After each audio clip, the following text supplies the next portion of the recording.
Harvesting is the collection of mature crops from the farm. It is the climax of the farming cycle. Everything you have invested in the farm comes to fruition at this point. But harvesting too early gives immature produce with poor quality. Harvesting too late leads to overripening, shattering, insect attack, and grain loss in the field.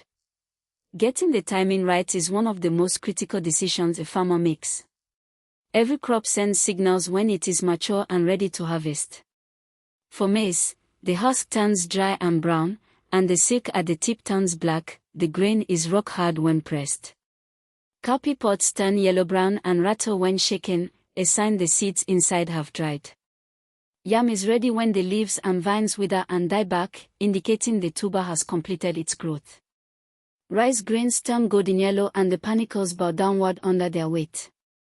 Oil palm bunches are mature when the outer fruits turn deep orange-red and the first fruit naturally falls to the ground. Hand picking is the most precise harvesting method. The farmer selects only fully ripe produce and leaves the rest to mature. This is essential for tomatoes, peppers, cowpea pods, and cotton bolls, where not all fruits ripen at the same time. Cutting with a sickle is the traditional method for harvesting rice and sorghum. The farmer grasps a bunch of stalks and cuts near the base, then ties the cut stalks into sheaves. A cutlass is used to harvest cassava stems for the next planting and to loosen the soil around the tubers before uprooting. Root and tuber crops, yam, cassava, groundnut, and carrots, are harvested by digging. The farmer uses a hoe or fork to loosen the soil around the plant carefully before lifting the tubers, as mechanical damage during harvesting reduces market value and promotes rotting in storage. Groundnuts are pulled up by hand. The entire plant comes out of the sandy soil and the pods are then stripped or threshed.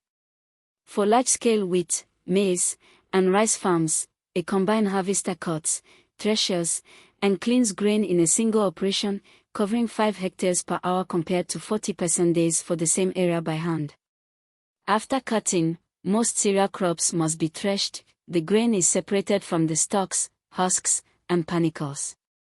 Traditionally, farmers beat sheaves against a hard surface or roll a log over the pile to knock out the grain.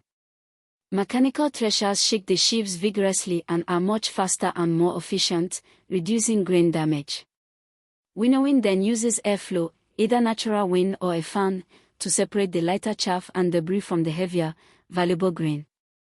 These post-harvest steps directly affect the quality and price the farmer receives at market.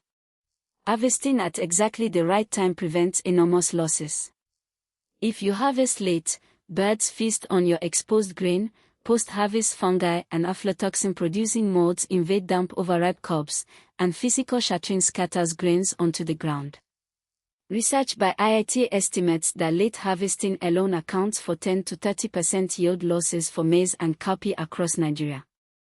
On the other hand, early harvest brings in immature, low-quality produce that fetches a lower market price. Timely harvesting also frees the land quickly so that the farmer can plant a second crop or relay crop before the season ends. For your revision, maturity signs vary by crop but usually include color change, drying of leaves and stems, hardening of seeds, and separation from stalk. Harvesting methods include hand picking for fruits and pods, cutting with sickle or cutlass for cereals, digging and uprooting for root crops, and mechanical harvesting for large-scale farms. Always link timely harvesting to reduce post-harvest losses.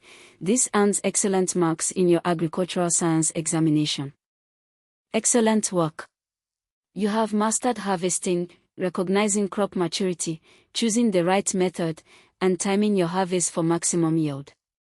In our next lesson, we learn how to keep that harvested produce safe in storage until it reaches the market. See you in class.